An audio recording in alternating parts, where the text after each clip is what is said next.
Man, if you've been in sales for anything more than a day, those words, I don't have the money, they're like nails on a chalkboard. Or some other form of the same thing, can't afford it, or they'll say it's too expensive, or any other form of this. And 9 times out of 10, that's usually a smokescreen. That's not really true. That's not the prospect saying that they can't afford your product or your service. That's just them being nice, not saying no to you. A lot of times, they can afford it. You just have to help them figure out how to afford it. All right, that's one scenario. In another scenario, they're just saying that just to get off the fucking phone with you. And if that's the case, it is your job to isolate the actual objection and then go tackle it. In this video, we're gonna do exactly that. Again, like, subscribe, share, all that good noise. Let's dive in. So if you've been in sales for anything over half a day, you'll know this is an objection that comes up almost every day in one form or another. Now, I've worked with a lot of business owners where we try to limit this objection as much as possible prior to the sales call. So we'll put things in the application. This is the price range. We'll have setters and triages confirm that, this isn't free or this isn't cheap. This is the price range that we have. Do you have this available? Do you have this capital available? If it's talking to B2B. And then people will say yes or give you some sort of direction or a hint to a yes. And then still at the end of the sales call, it'll come to, it's too expensive. I can't afford it. I have to look at my budget, whatever other nonsense they come up with. So regardless what we try as far as the sales process, your closers, or if you're a closer yourself or a salesperson yourself, I'm sure you get this to a certain extent or another, right?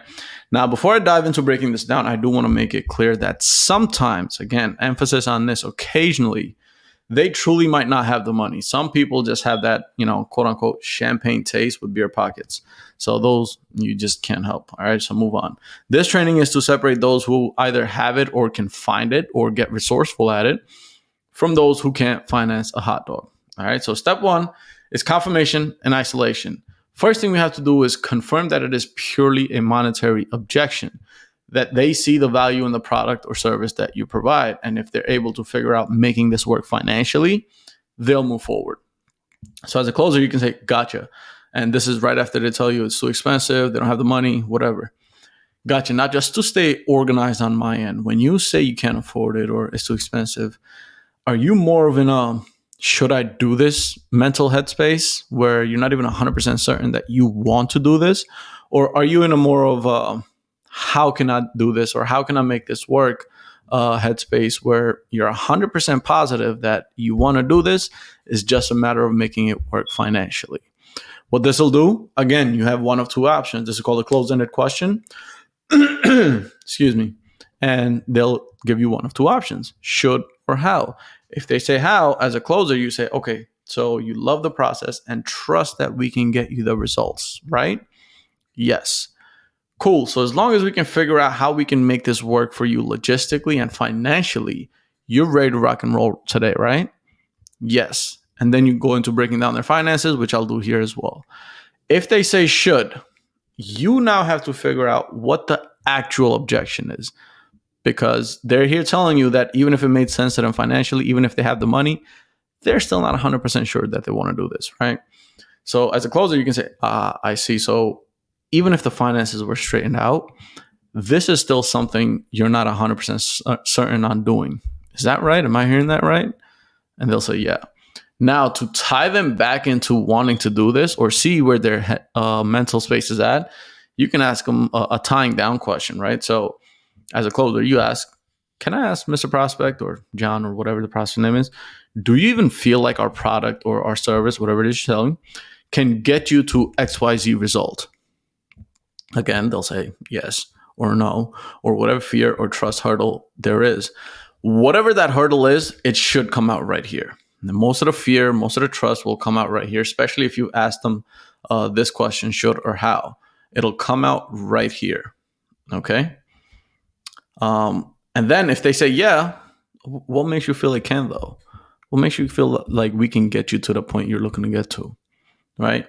Got you. So if your finances weren't an issue, this is something you'd want to get going right away. Yes. And then you keep going. If they say no, you find out what it is, right? You find out what the fear is, what the trust is, so on and so forth, and you tackle that.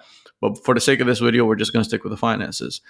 So if you've isolated as just the finances, you go down to breaking down the finances. All right. This is where you'll usually find out if the prospect you've got is genuinely ready to move forward, given you can overcome their financial stresses. So as a closer, the first question you want to ask is, Mr. Prospect, are you open to having an honest conversation about your finances to see if, one, can we make this work for you? And number two, at the minimum, come up with a game plan to make it work sometime in the near future. Best case, you make it work. Worst case, you come up with a game plan. At this point, you're actually helping the prospect out logistically. All right. And they'll say, yeah, sure, cool. Some of the questions you can ask is, how much cash on hand do you have right now? Checkings, savings, their spouse. How many credit cards do you have? What's the limit on each? How much of that limit has already been used?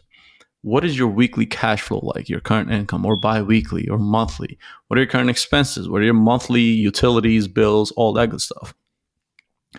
Break down their finances as much as you possibly can, almost like an accountant. Now, I know some of you are probably thinking that, people won't give you this information. If you've got a prospect who is ready to make a purchase and they want to finance your product or they want to finance your service, they will always give you the info you need in order to make it work for them. And I want to give you guys an example. If you ever went to purchase a car, you go to buy a car and you need to finance it, hypothetically speaking, right? You're telling me you're going to sit there and tell the car salesperson or the finance guy at the dealership that you're not comfortable sharing your income, your expenses, your bank statements in order to get funding for that car? Absolutely not. You're going to sit there and you're going to fill out that credit application. You'll give them your social, your income, your expenses, your job information even, right? They'll ask you, how long have you been at this job? You'll give them that. You'll give them references to your job. You'll give them your address, all that good stuff. And treat your product and service in the online space the same way. Once you've gotten to the end of this, you'll either have a prospect who you help navigate through their logistics, to their finances, again, needs versus wants, or you'll have figured out that the prospect was just using the money objection as a smokescreen, at which point you tackle what the real objection is and overcome that one, if it's able to overcome. All right, that's it for this one, and I'll see you on the next one. Peace.